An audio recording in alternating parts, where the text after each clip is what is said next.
Good morning, true crime friends. How y'all doing this morning? Look, today we are here to talk about the state of New Mexico versus Miss Hannah Gutierrez Reed. We're not supposed to say Reed because her daddy is a famous armorer. Also, we could not start this discussion without saying good morning to Hannah's mama. Everybody, all together now. Good morning, Hannah's mom, because we heard that Miss Hannah's mom, Stacy, it really is a true crime fan. So naturally, she's here with us, lurking in the bushes, watching what we got to say. So Stacy girl, go on over down to the description of this video and get yourself a bingo card. And you can watch this video or any other video and just play yourself some bingo.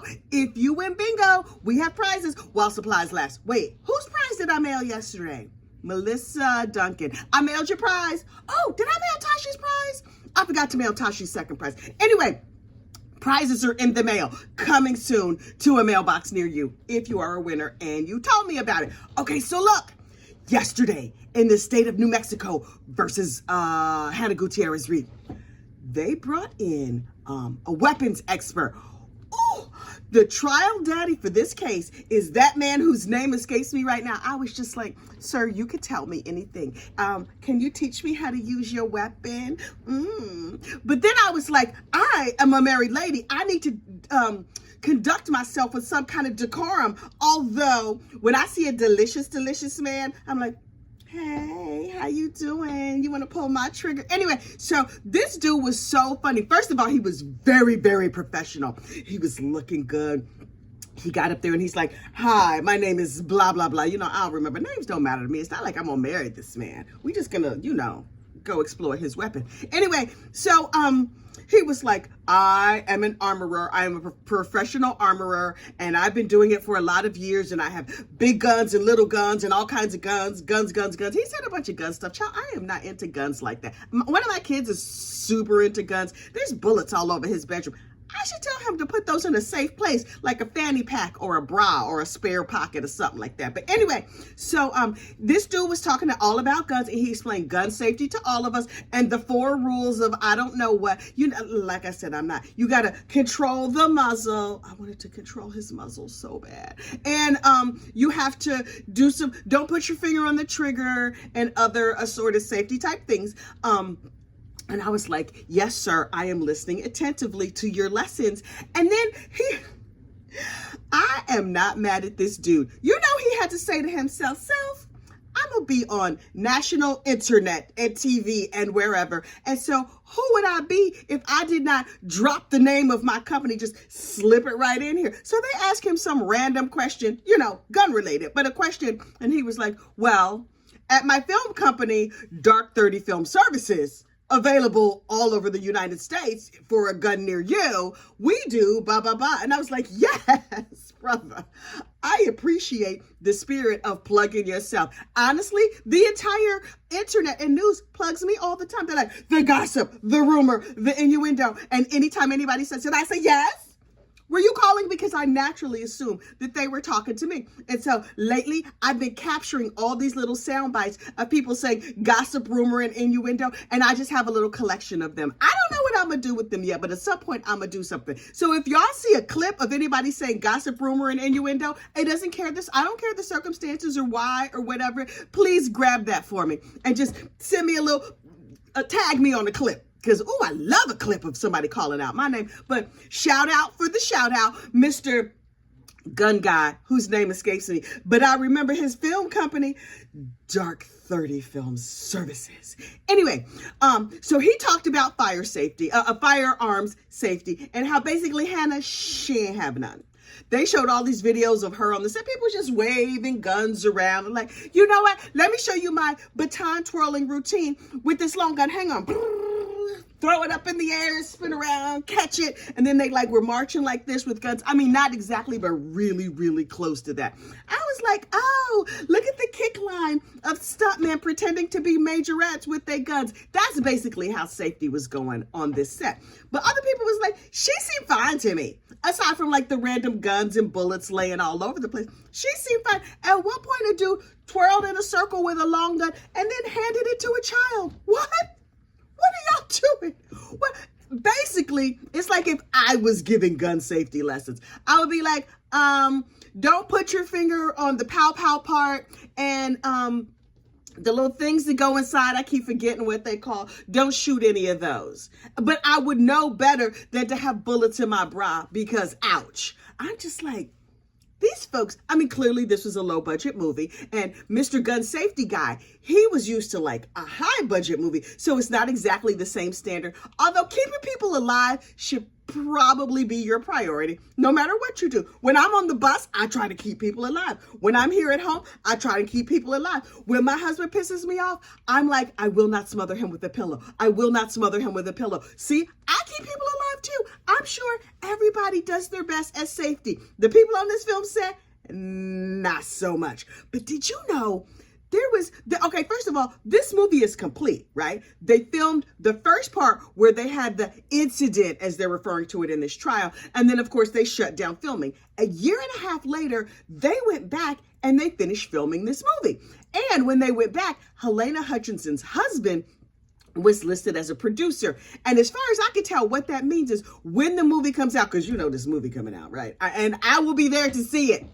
Hopefully here in my house. Can y'all just release it on not on DVD, on streaming, and then I can Netflix, did y'all buy this movie? Because I really just want to see this movie. Anyway, when the movie comes out and it makes money, which of course it will, then Helena Hutchinson's family will get some of the funds from the movie. So I understand that some people feel like in the memory of Helena Hutchinson, this movie should never be released. But the best way to honor her memory is to see her work.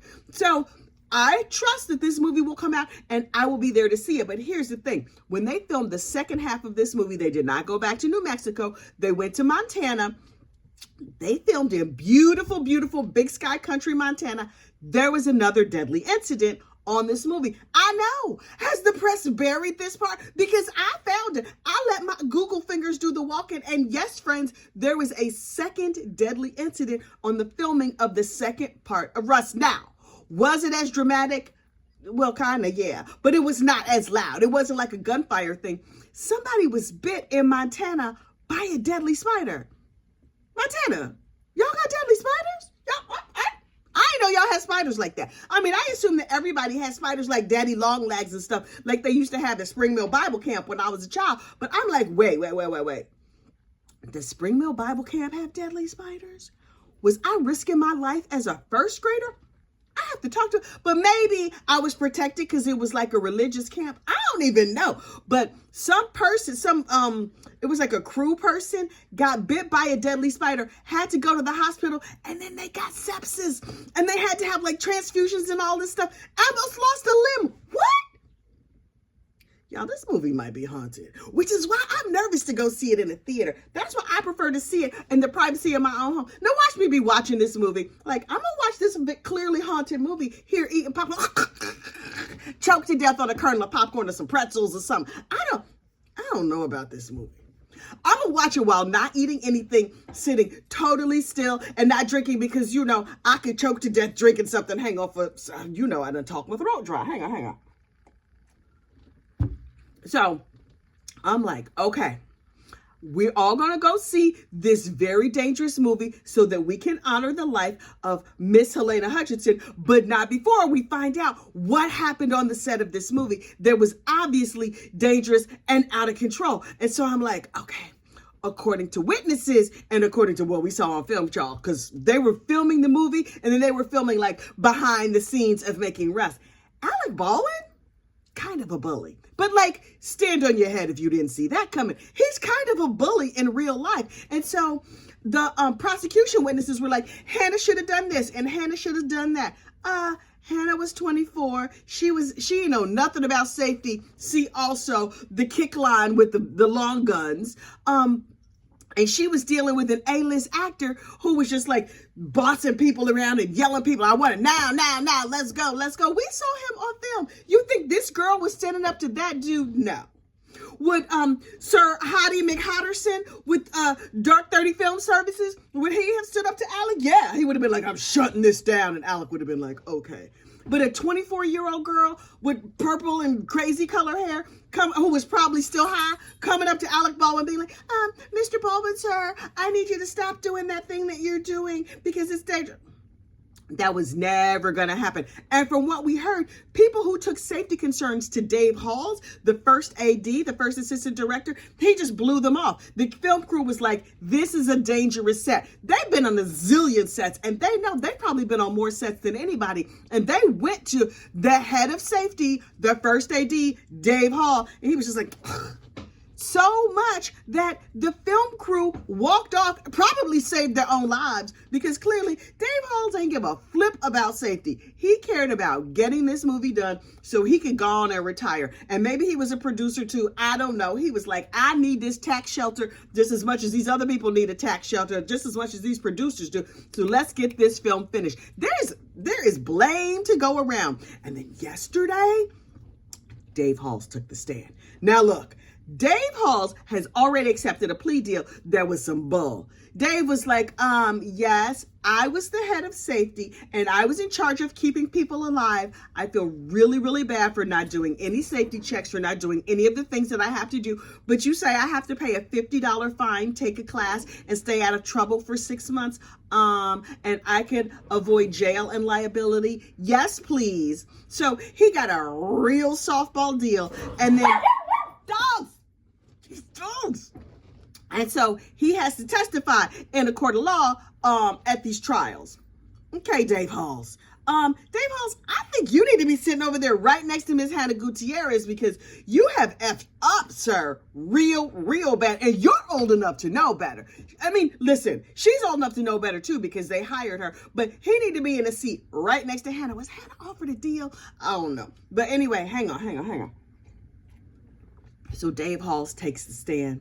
He's clearly very traumatized, and he's like, I'm trying to avoid saying the word shot. And then he proceeded to say the word shoot, shot, shut up, whatever, like 11 times. He said it a lot. And he was like, and then I didn't do my job right. And I was just trying to figure out, because then she said she couldn't feel her legs and people were screaming and it was terrible. And you know what the safety dude did? As soon as the whole situation went down, he ran out of the church. Sir, I'm not sure if you're aware how safety works, but you basically in this situation were a first responder. That's like if my house catches on fire and the fire people show up, they're like, oh, that is hot, girl. Oh my God, you should call somebody. That's basically what Dave Halls did in the face of tragedy. Sir, you needed to retire. Not because you're old. Maybe you're good at other parts of your job, but the safety part of it, no.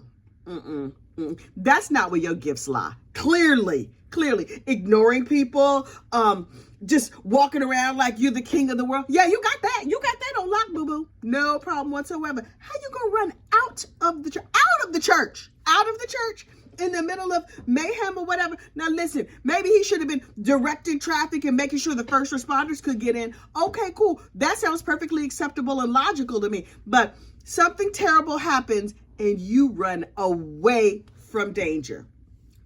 Sir, no.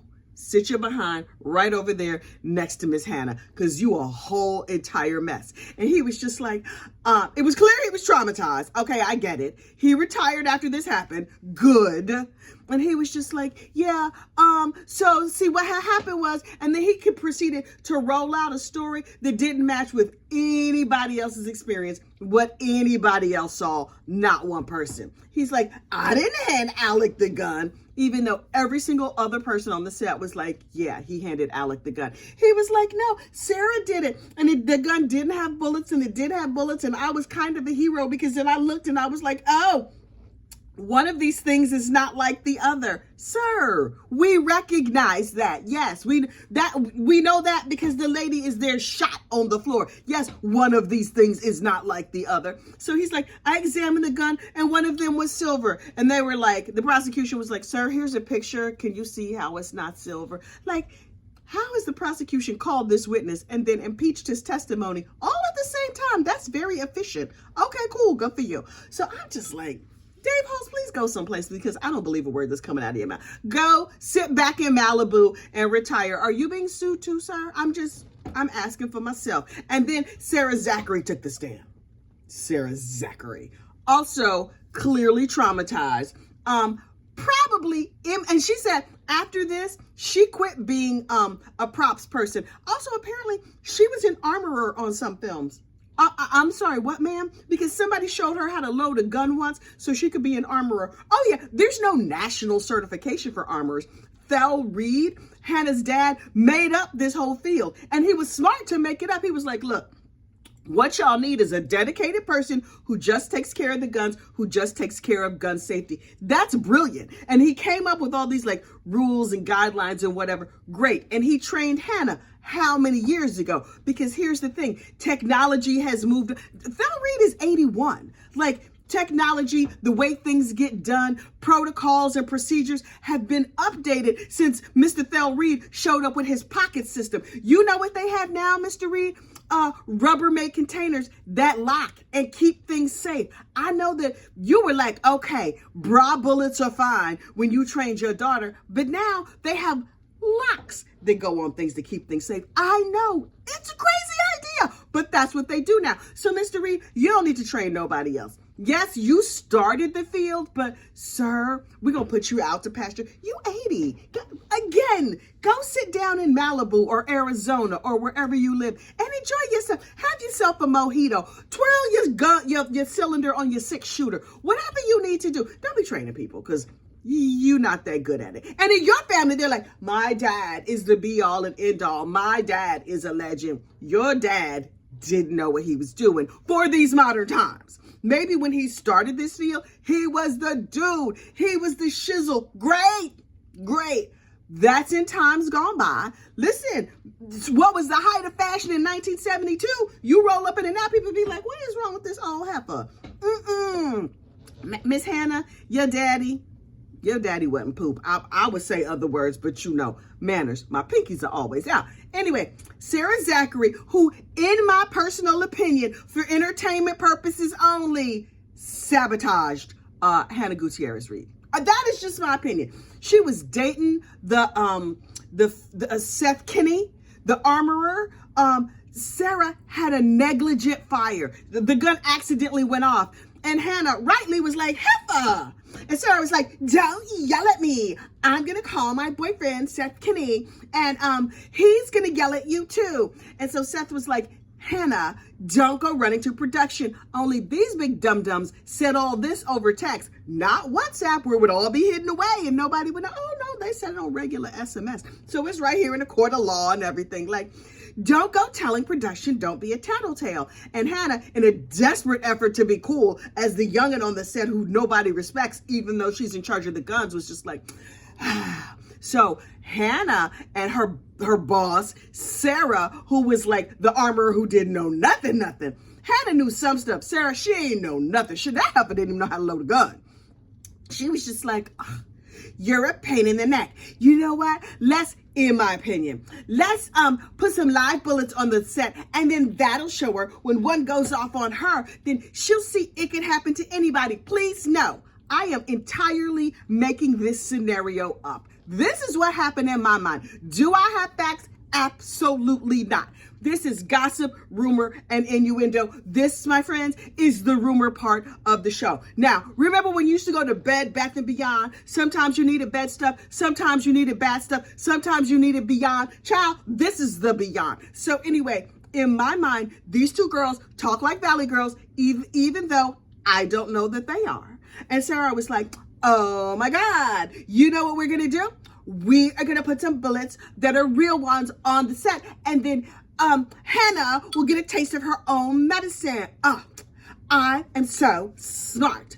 But if she checks the weapons, which I'm sure she will, she'll see like, oh my God, these are real bullets. And then she'll freak out. And truthfully, in most cases, if somebody gets shot on the set, what they do is they shoot themselves in the leg. They shoot themselves in the foot. They don't, unfortunately, unalive the unsuspecting Helena Hutchinson, who was just minding her business, doing her job, and traumatized a whole bunch of people. Child, everybody is suing everybody on this movie. That's another reason why I think it's going to come out, so that they can gather together enough money to pay off all these lawsuits, because, child, everybody's getting sued. Everybody. Every crew member, the cast, everybody that was there that day, everybody that has showed up in court has been like, I need to get over to the nervous hospital right after this. And who could blame them? If you saw an unfortunate unaliving, you would be a wreck too. Child, did I tell you about that time my neighbor killed his whole family?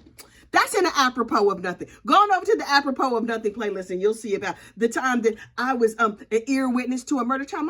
My neighbor was a family annihilator. It was a situation. And that's how I got pregnant. But that's another story for another. You got to go look at that over in apropos of nothing. But anyway, when something big and tragic like this happens in your area, you'll be nervous. And Sarah, basically, in my opinion, for entertainment purposes only, please don't sue me, is a big part of this. She's a big part of why all this went out. No, I don't have facts. This is the beyond section. Okay, look, I need to get to the gym because I don't know about you, but my cute does not happen automatically. I have to work at it. So what I need you to do is like this video, subscribe to the channel, and have a fantastic day. Bye.